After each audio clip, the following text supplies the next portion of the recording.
Hey everybody, my name's Steve. I'm an alcoholic and addict. I've been through the process with a Big Book Step Study sponsor, loving, merciful God. Probably be doing amends for the rest of my life and practicing the latter steps to the best of my willingness. Let me see. I'm not sure where to start here. I remember I was talking to Dave earlier before the meeting, how he was saying how like you get nervous when you get up here and speak, and I think that's most of us, you know, and you always get that fear, you know, and I think that's like that pride and ego, like, you know, like you said last week, you always want to sound good, what are people going to think about you, and all that other stuff, but prayed before I got here, so whatever comes out, right? All right, so I guess to start, you know, when I grew up, I was like one of those kids that never felt like they belonged anywhere, you know what I mean, like that. You know, the round peg in the square hole, or whatever it is. Always full of fear. I was shy and all that stuff.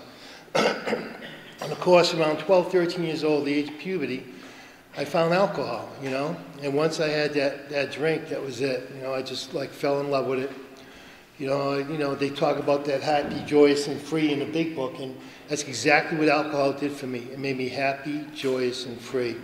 You know, and I ran with it for a long time. Obviously, it progressed, you know, just the weekends before. Then it started becoming every other day, and before you know, it was totally out of control. In my life, I grew up very poor. You know, we grew up 5 kids just with my mom, and we were all on welfare, living in a 3-decker in Worcester.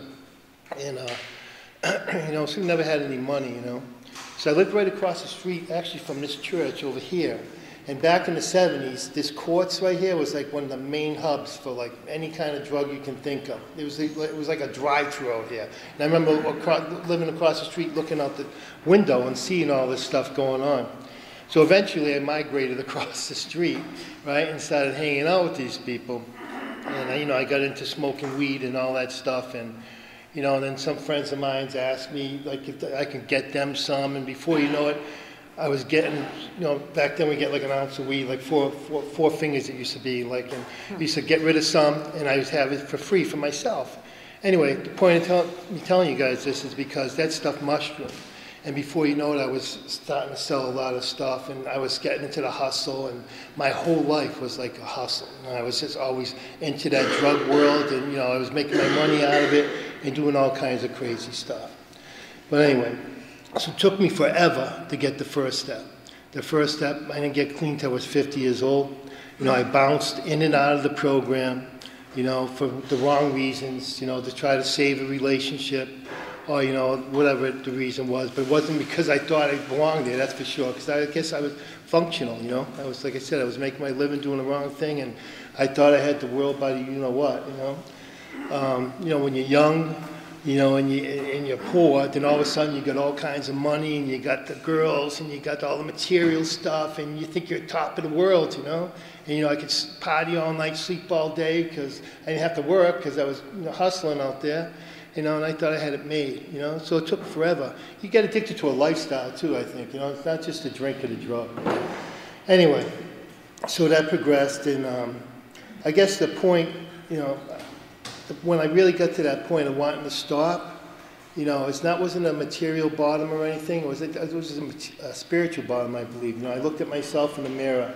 I couldn't stand who I was looking at. You know, I couldn't stand the person I'd become. And I was questioning, like, what's my purpose of being here? You know, why'd you put me on this plan? I used to always have these conversations with God. You know, I didn't understand what was going on. And I went in and out of church, too. I mean, I was baptized upstairs, but it's funny how you have to come down here before you can really understand up there. You know, it's amazing how that works, you know? Because I was hearing stuff up there, but, you know, there's a thing that says you have, like, eyes, but you can't see, and ears, but you can't hear. Nothing was sinking in because I really didn't want to hear it, because I wanted to live the way I was living, you know? And that's all there is to that. So it took me a long time to get honest and to surrender to this program. I was in denial for many years. You know, you hear those acronyms for these words, and I love the acronym for denial. Don't even know I am lying.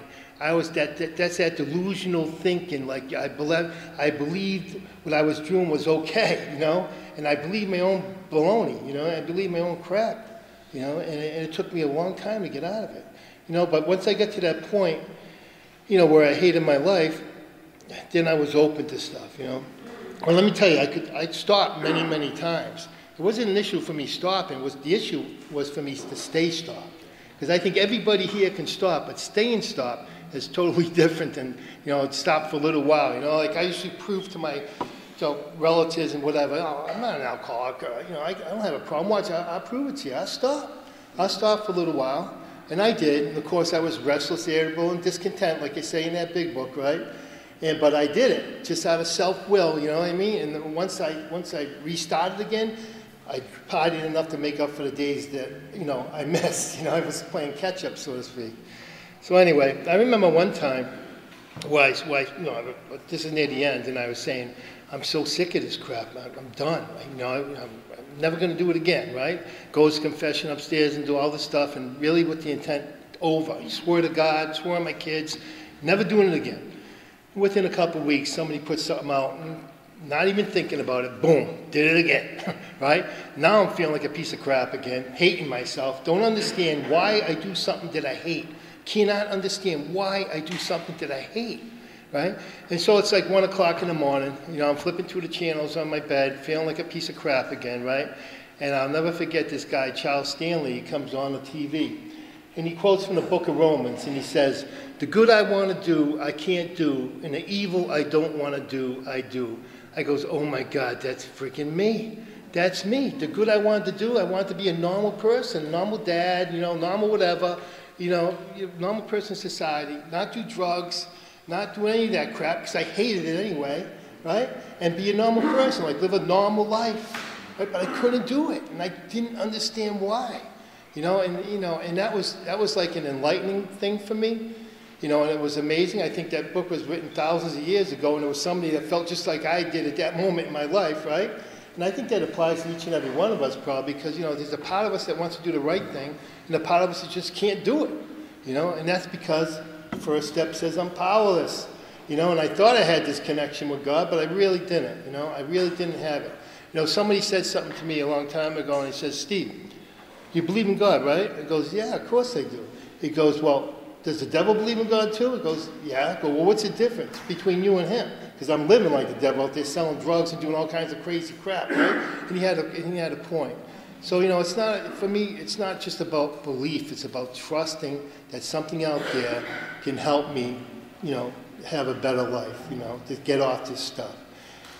So like I said, I got to that point after years and years and years, right, of making excuses, blaming people, places, and situations. That's why I drank. If it wasn't for her, if it wasn't for him, if it wasn't for that, whatever it was, just any kind of excuse. I think of it now like being involved in an abusive relationship, right? You got the abuser always like separates the abusee, so to speak, from their family and from everybody else, kind of isolates them, tell them you're no good, you need me, or you can't make it without me. And I think about that in a relationship with the drug or the drink. That's exactly what it did to me.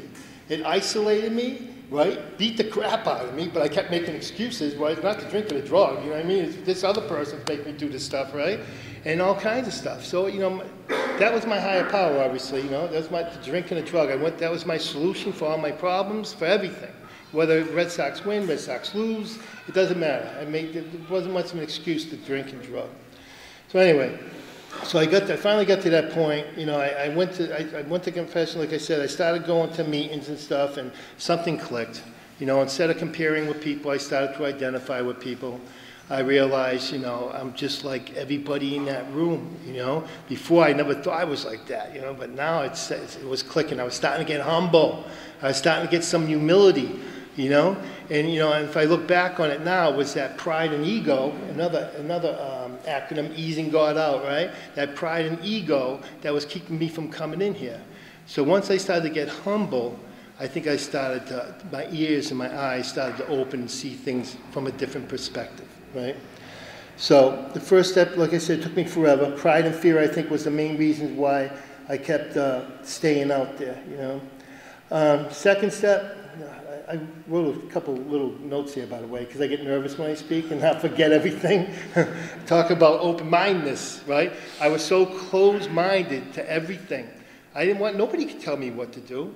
This is my life. Leave me alone. I'm not hurting anybody. I'll do what I want. Don't tell me how to live it, right? It took a lot of pain and suffering to open that mind up. You know, they say some people are like clay. You know, you tell them something, you can mold them easy, they'll listen, they'll follow what you say, your suggestions and everything. Me, I was like a piece of marble. You had to chisel and chisel and chisel me before I can finally, you know, start to change, you know, to change when it happened until I went through enough pain and suffering. And pain and suffering is really what brought me to my knees. Like I said, it wasn't really the physical, it was the spiritual stuff, you know. So, you know, it's a process, right? Because like they say in the program, you come to, then you come to believe. And that's exactly how it was. I went to the meetings, not because I really wanted to, because I just hated my life. And the guy told me to come, the priest told me to come, by the way.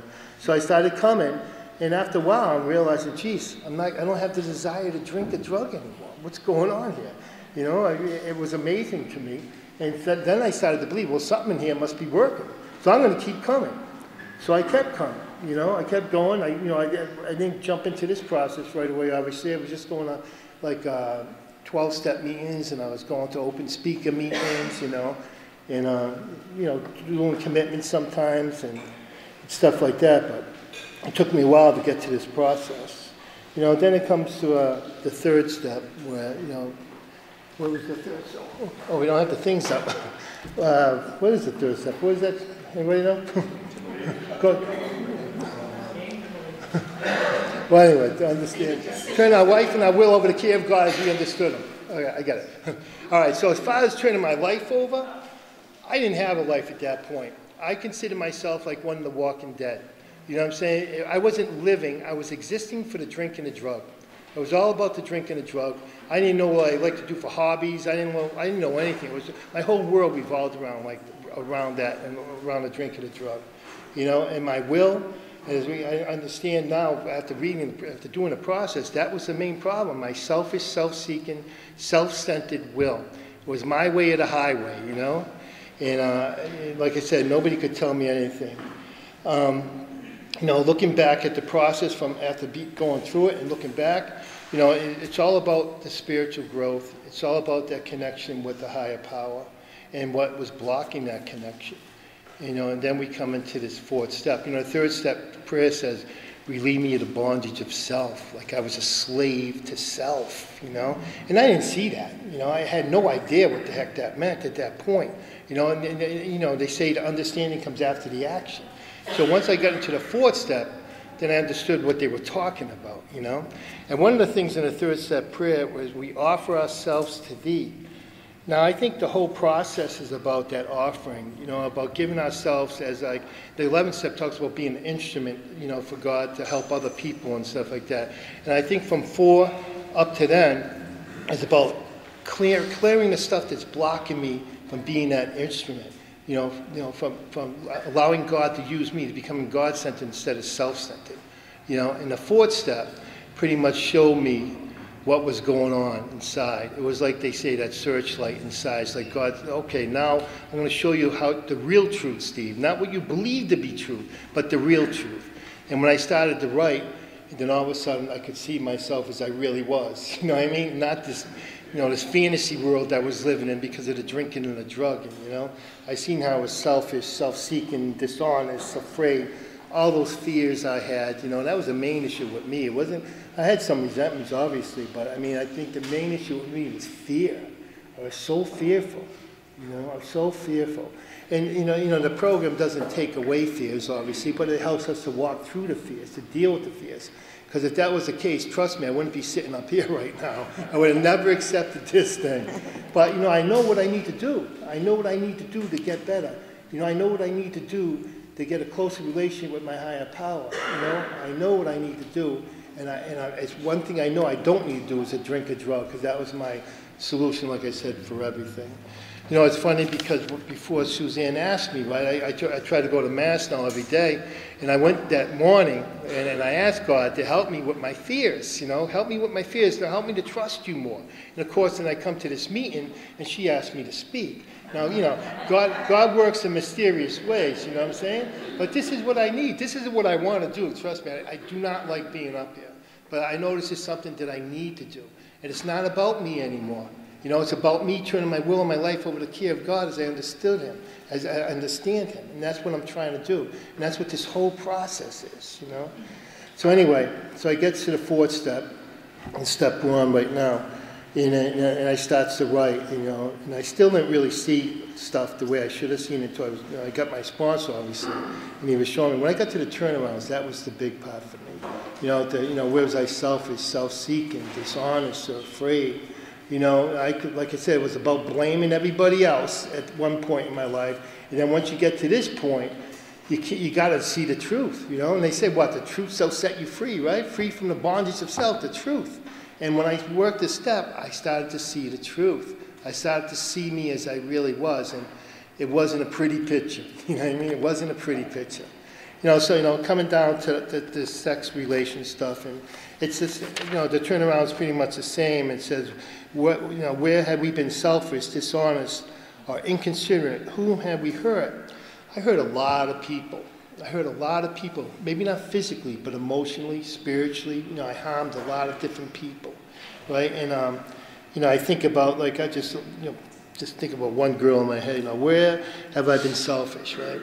I wanted what I wanted, what I want, you know what I mean? I knew what I wanted, you know, and so, of course, you know, the honest, and where was I dishonest? I tell a person whatever they wanted to hear. You know, oh yeah, I'd be the best boyfriend you ever got, or, you know, whatever the story was. I make something up, right? I was dishonest, right? Because I wanted what I wanted, right? Inconsiderate. I wasn't thinking about her. I wasn't thinking about if she had a family. I wasn't thinking about if she had kids or a husband. I wasn't thinking about any of that stuff. I just wanted what I wanted, you know? I was very selfish, and I treated people, a lot of females, like objects. You know, not as people, not as persons. Wasn't thinking about their feelings or anything like that, you know. I was very shallow. You know, it was, back then for me, it was all about the outside, nothing about the inside. But the funny part about it, at the end of the night, everybody looked good on the outside because you're drunk, you know. But, you know. So anyway, I hurt a lot of people, you know. Like I said, sometimes I did it to make another person jealous. I would, you know, get involved with somebody to try to make another person jealous because this person hurt me, so I'll show you. I'll go grab somebody else, you know, and be with this person just to get her jealous. Sometimes I'd be with somebody just to build up my self-esteem, you know, to make me feel good, like, you know, look at me, right? Sometimes I just be with somebody because I didn't want to be by myself.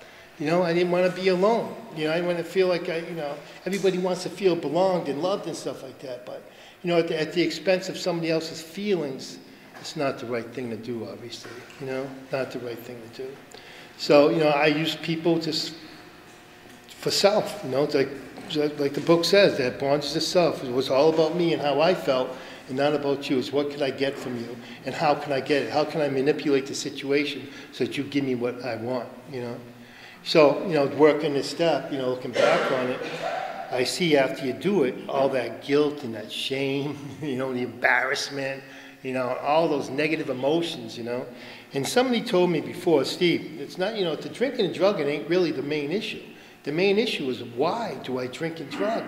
You know, the whole purpose of the process is to dig deep down inside yourself to see what's the root cause, what's the problem, why am I drinking and drugging all the time? You know, why am I affecting people who I am? Because, like, the fourth step explains it all. You know, it pulls all that stuff out. You know, it's like that. It's like allowing God to operate on me. You know, allowing Him to do what needs to be done to me and being open to it. And once that's processed, you know, if you work in the process, once it's done, the transformation that takes place in this program is unbelievable. You know, it's a process though. It's like I compare it to like a plant. You know, you got that seed that starts off. That's inside each and every one of us. But that seed needs to be cultivated. You know what I mean? It needs to, like the sunshine of the spirit, they say. You know, and a meditation. You know, and the work in this book, and it needs to be cultivated. And as you grow, you become stronger. Like I know people that they start the steps and they say, oh, they look at like the 9th step or something like that. I can't do this stuff. I ain't no way I'm going to do it. That's why it's one step at a time. You do the first step, and then you get empowered to do the second step, and then you get empowered to do the third step. It's a process, you know? You just got to take your time. You got to trust and rely on someone else, not yourself. Because fear is a big reason why it took me forever to get in here, and I think it took a lot of people to get in here.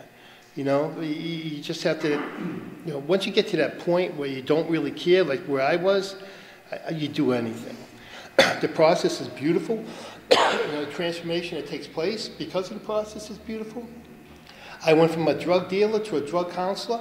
I could have never done that in my life without obviously the help of my higher power, you know. And if he can do it for me, he can do it for anybody here. But it's just to be open to it. You just gotta, don't let that fear paralyze you, you know. Don't let that fear hold you back, you know. And I guess that's all I got. Thank you. Thank you.